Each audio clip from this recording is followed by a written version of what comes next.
Welcome to Story Chats at Insby Romance. I'm Elizabeth Madry, and I'm here with my two co-hosts. I'm Narelle Atkins. I'm Valerie Comer. We have Tari Faris here with us today. Tari Faris is the author of You Belong With Me and Until I Met You. She's a member of the American Christian Fiction Writers and My Book Therapy. She's the project manager for My Book Therapy, writes for LearnHowToWriteANovel.com, and is a 2017 Genesis Award winner.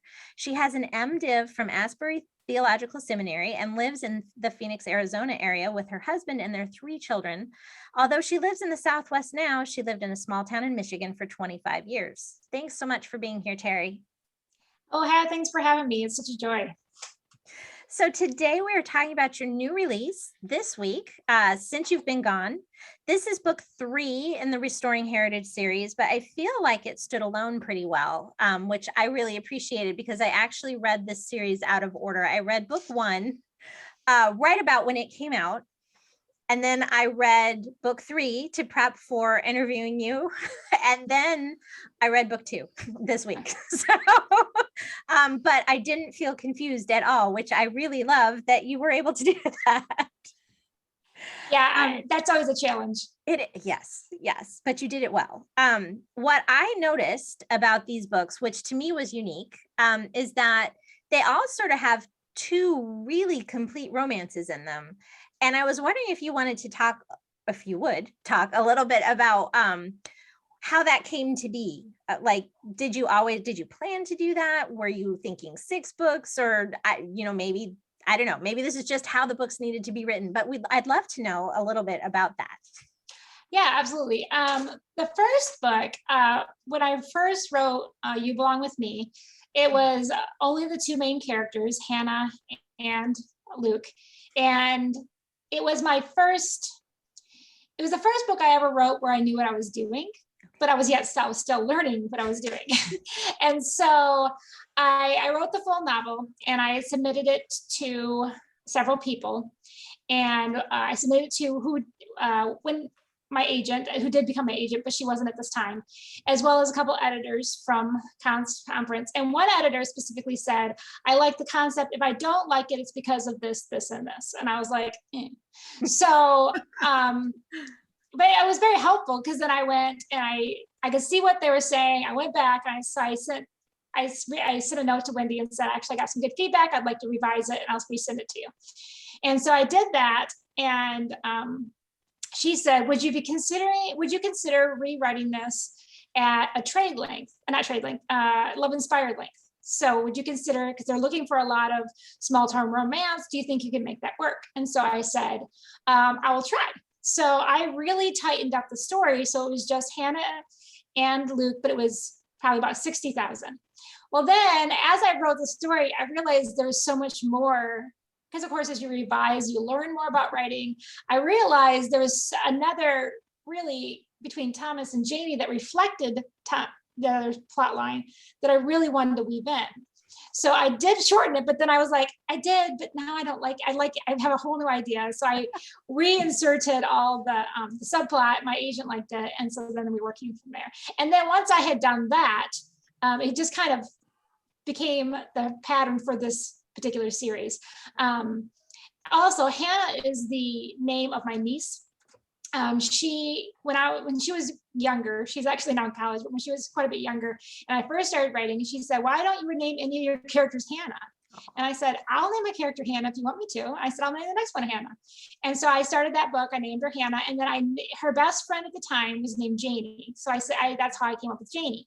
So when I went on to the next one, my niece Libby, who's actually in life older than Hannah, she's just a year older. She became the next novel. She had a friend, Olivia. And then I knew I was gonna do Leah for the last one, which is my other niece.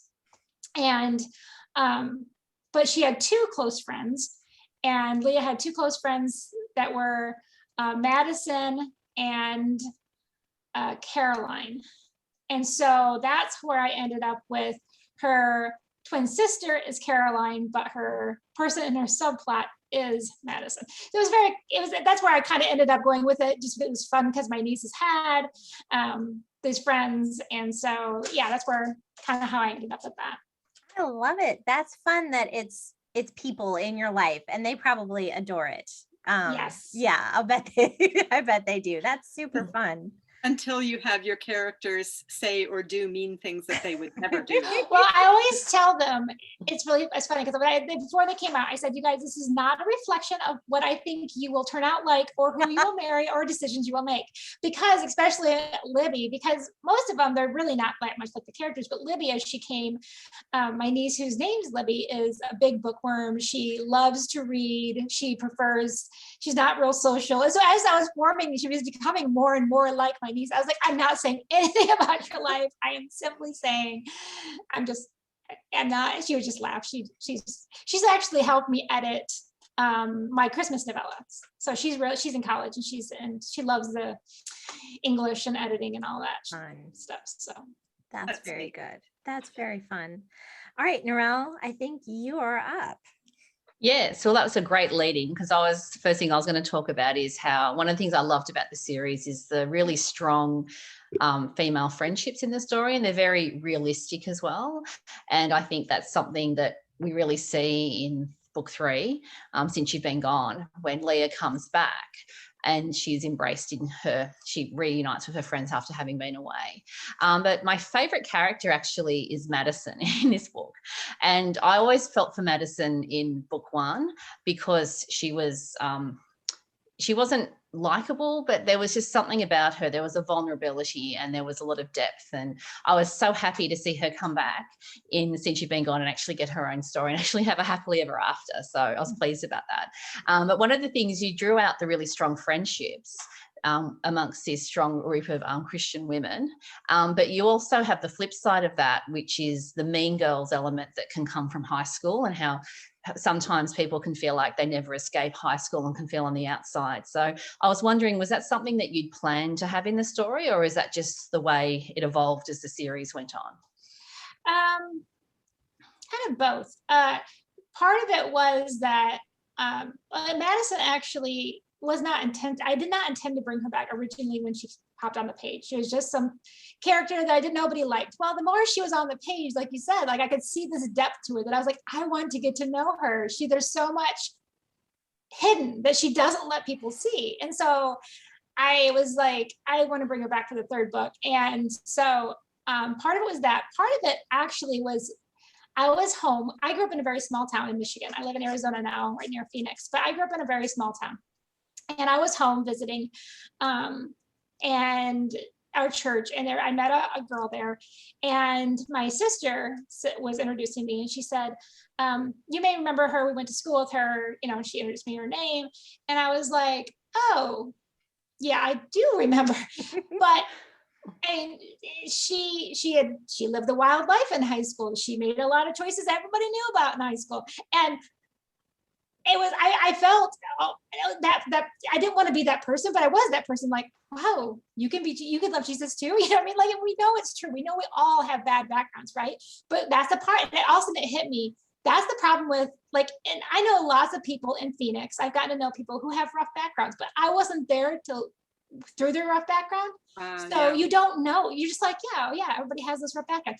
But when you live that with people, it's really hard for them to see you different, even when they know you've changed, right? That's such a hard thing in a small town to get out from under, you know what I mean? And I saw that over and over again, where people have their ideas of who you were. And yes, we all change, we all grow in different aspects. And both of these things were kind of happening at the same time. I saw Madison had more depth. I had this conversation, and it was just kind of came together in my mind. And I was like, that's who she is. She's going to have this amazing story, but she doesn't really believe anybody will see her different, because it is hard for people to see her different, because they lived with her when she had some really ugly moments. And that's how it's really hard to let go of sometimes when people hurt you and just see them differently. We're so willing to give people a second chance when we weren't there for the bad first chance, right?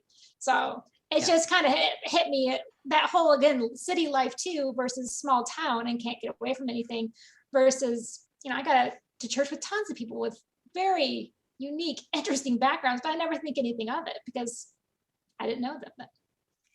That's a really good point. Yeah. I can see that too in people that I know from before and people that I've just met recently. It's very valid. Yeah. We see them differently. Yeah, definitely the difference between a small town. That's how you know a small town's real, is when you've got those dynamics going on. Because people just don't all suddenly move to a small town with no background. Yes. So as I said, that was one aspect of the story that I really liked. So I'm glad Madison got her happily ever after.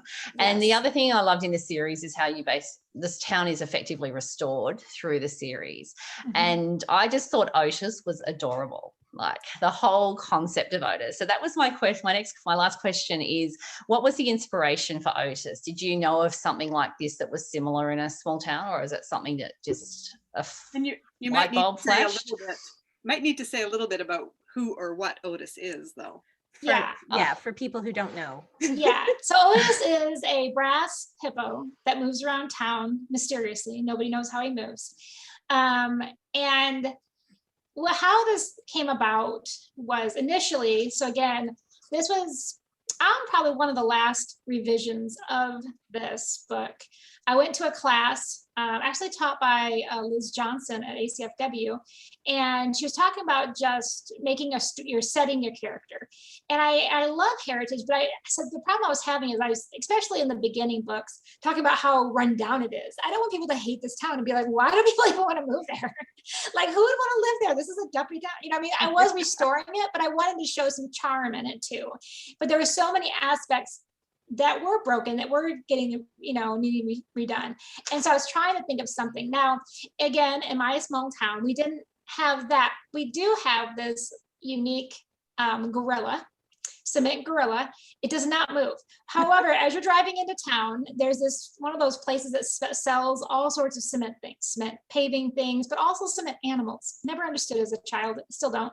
Full of cement things. Well, one of the things out front was this very large gorilla with one arm over its head, and it's fairly large. And it was there and everybody, at holidays, they put wreaths around its neck, and it just became one of these things. It was for sale, but it just became like, who's going to buy this big gorilla?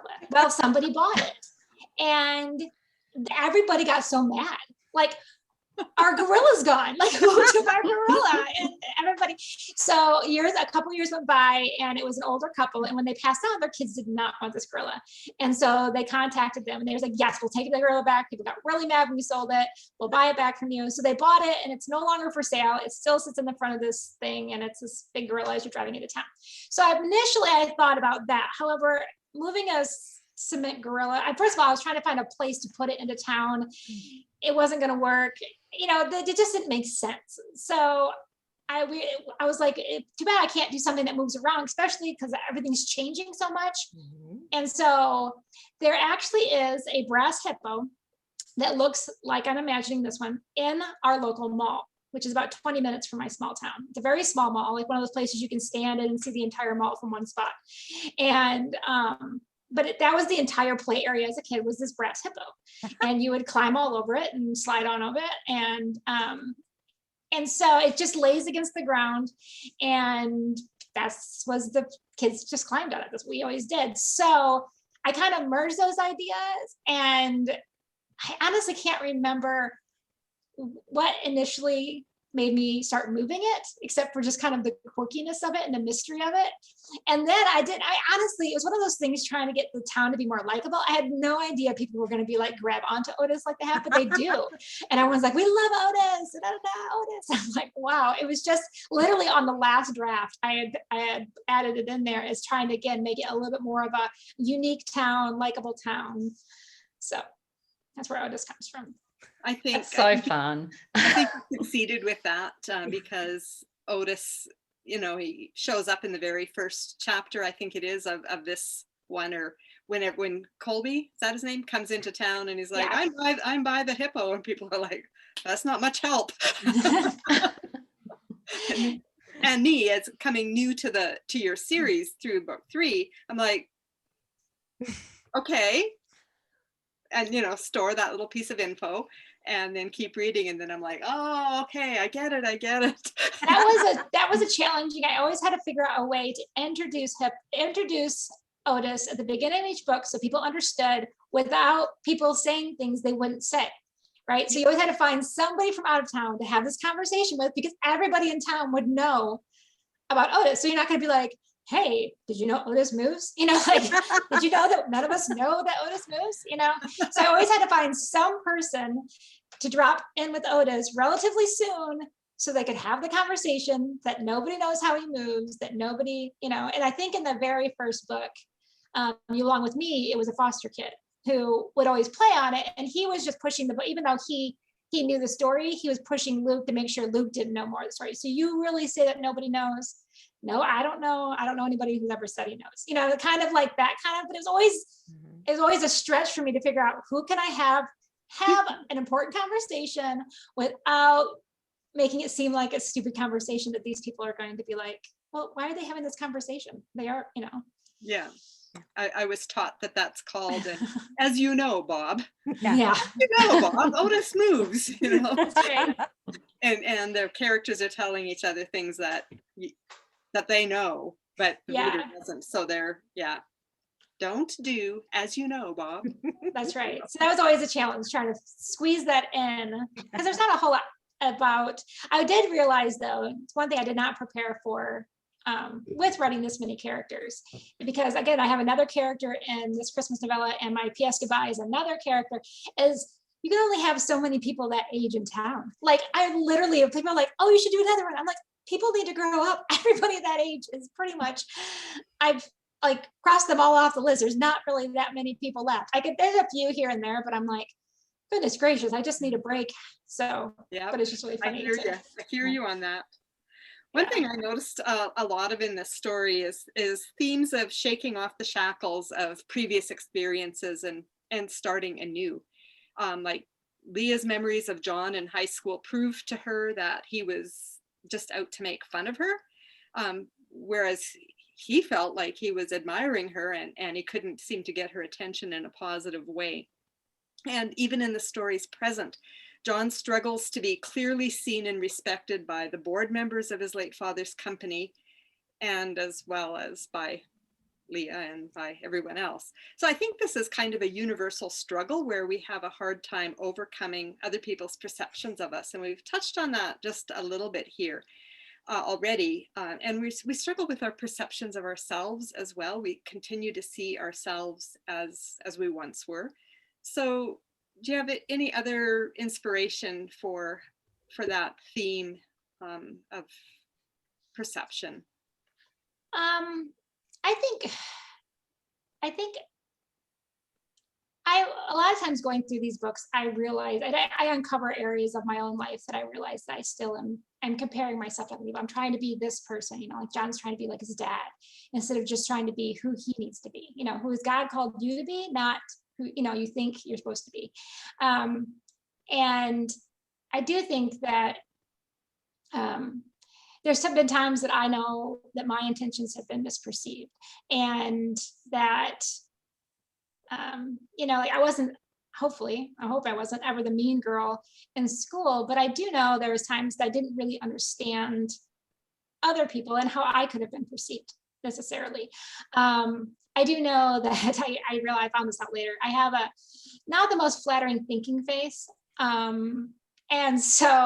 And for a person who likes to conjure stories in her head, I have a thinking face a lot that looks like this. And people are like, oh, she hates me because she always gives me dirty looks. And people are like, she's not even looking at you. She's just in her head.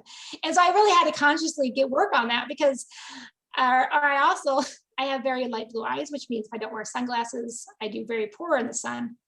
And so I'd always be like this. And people are like, she just gives dirty looks all the time. And I'm like, okay, I really got to work on my resting face of being pleasant, because I really feel pleasant. So I think there's just a lot of, again, especially in small town, it's easy to get stereotyped of the way people perceive you, of the way people think that you know, like she just assumed because he was popular and well-liked that he didn't have any insecurities.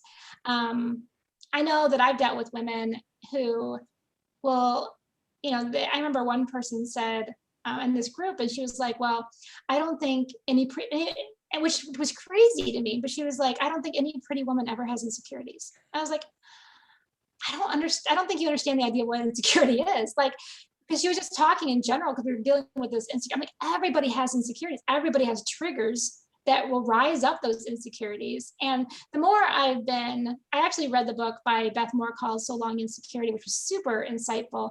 And I think it just made me much more sensitive, realizing that everybody has insecurities. Everybody is dealing against perceptions that other people have of them that we didn't necessarily sign up for, but we don't necessarily know how to take care of either. We don't know how to go in and be like, I'm a nice person and I like you, fine, and for example, I'm a chatty person. So like when I go to a conference, I'll strike up a conversation with anybody. That's not a problem for me. I'm not one of the, authors who has a hard time striking up conversations. I don't have a problem speaking in front of people, all these kind of things.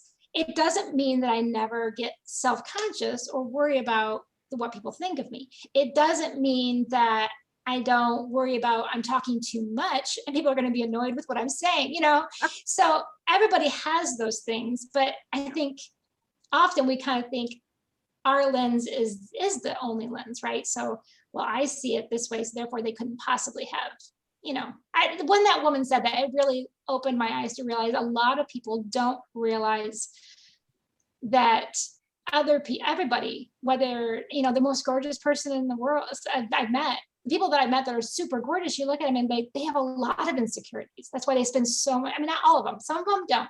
Some of them, though, that's why they spend so much time looking like that, was because they're really insecure with looking less than perfect, And so I just wanted to kind of show that everybody's human. Everybody has that side of, we just really need to start ask questions and listen to people's stories. When you talked about your thinking face and your resting face, I thought sometimes when I see myself back in a video and I see myself like this, people might think that I'm being snooty. Whereas in fact, it's where I can see through my glasses. It's nothing to do with anything other than me trying to focus on something I can actually see. Yeah. So. Isn't that funny how there's things that we do that people are, they can read into, that it's just for us. We're like, oh, I never thought about that. I was just trying to see. Exactly, vision.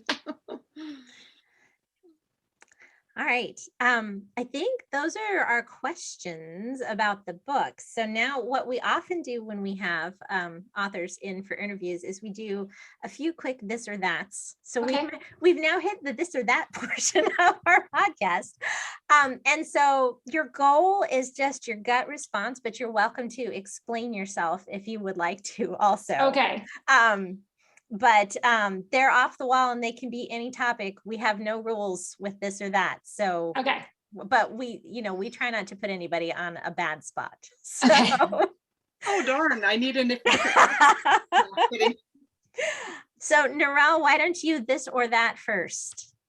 All right. So I've drawn my inspiration from the book. So this or that, would you prefer to play basketball or go fishing? Ooh.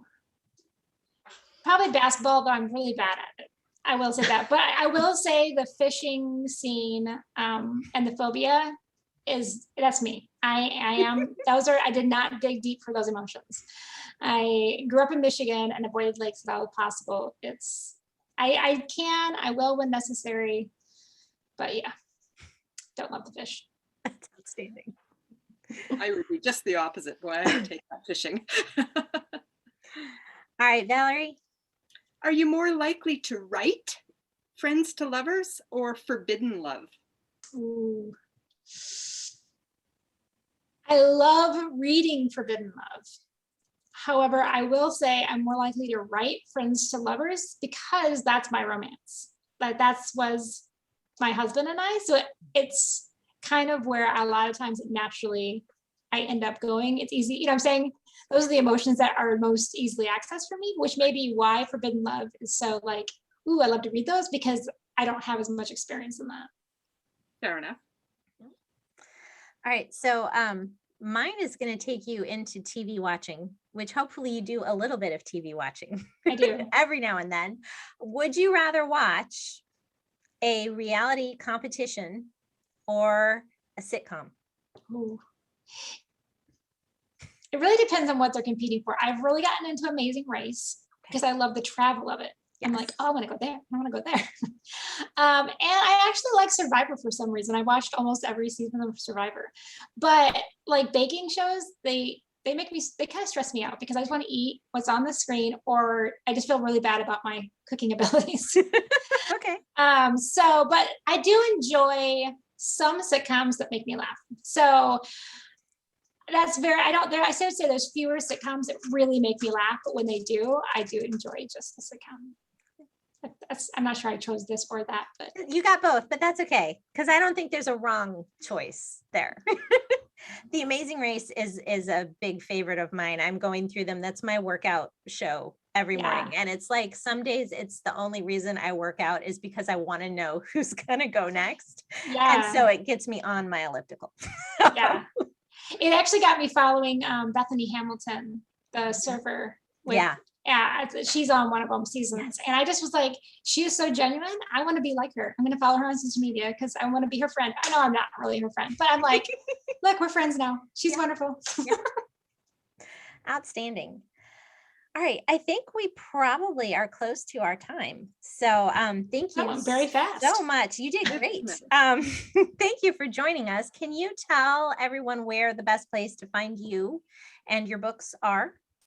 Yes. You can find me always at tarifaris.com.